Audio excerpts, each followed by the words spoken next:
moo tax fii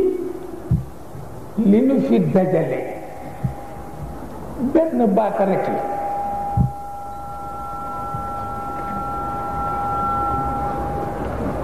mooy cofeel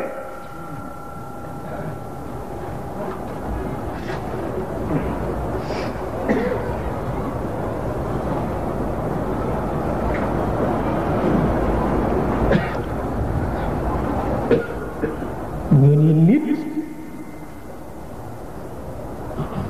nañu ko yare lay jànge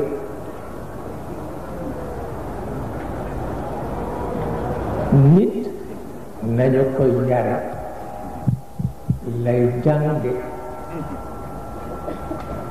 na mu jànge lay xalaate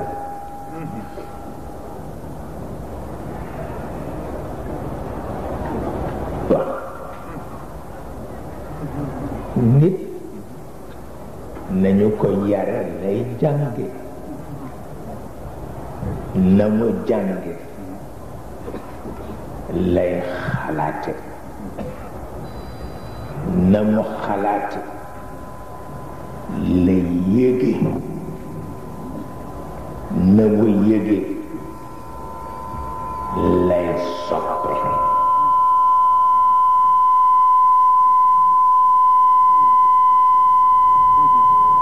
na mu soppe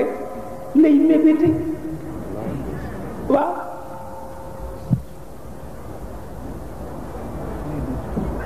moo tax keroog bi yonent bi waxee sayyidatuna Fatima doomam ni ko boo demee aljanna ba installé ba noppi looy jëkk a commandé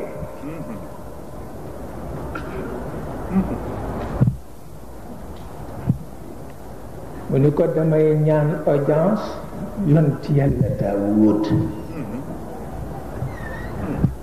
ndax dégg naa nga ni borom baat bu neex la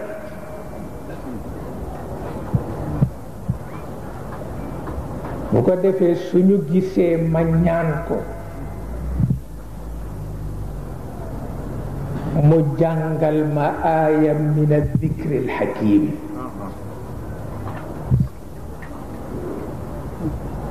mu jàngal ma dara ci alquran ma dégg ko ci baat bu bokk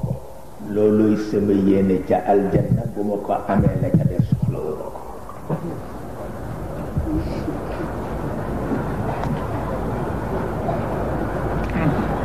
parce que nit ki ni ñu ko yare lay jànge ni mu jànge lay xalaate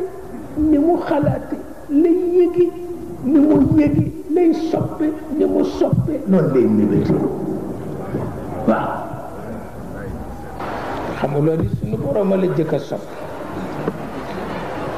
waaw naka ngay soppe romb ko fi di sopp keneen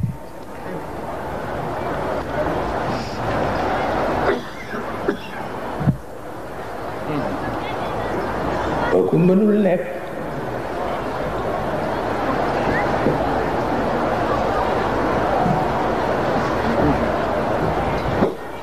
moom ngay jëkk sopp moom nag soo ko bëggee sopp foog nga yafal sa yëg yëg dañ koy yafal